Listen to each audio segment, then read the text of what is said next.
বই মেলায় দাঁড়িয়ে বার্তা দেওয়ার কোনো ব্যাপার নেই। বই সবাই কিনতে পারে না, সবাই কিনতে পারলে সুবিধা হতো। কারণ যাদের পকেটে পয়সা থাকে না তারা বই কিনতে পারে না। এখন যারা বই তার বন্ধু বান্ধব থেকে নিয়ে পড়া উচিত। কোনো একটা বিশেষ বই নয়, সমাজ সম্পর্কে, অর্থনীতি সম্পর্কে, মানুষ সম্পর্কে এবং দেশের যে রাষ্ট্র নীতি সেই নীতি সম্পর্কে জ্ঞান লাভ সব মানুষের করা উচিত।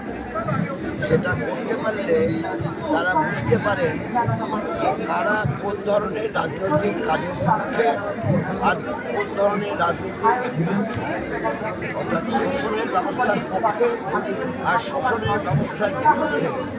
এটা বুঝতে সুবিধা হয়, কারণ আজকাল ক্যামাফ্লেজ করে শোষণের জায়গাটা ঘুরিয়ে চালায়, কারণ ন্যারেটিভটা তৈরি করে ভিন্ন ফায়দায় সেটা সহজে ঢুকিয়ে দেয়। এখন এআই যুক্ত হয়েছে, এআই যুক্ত হওয়ার পর এটাকে আরও ভালোভাবে ঢোকানোর চেষ্টা করবে।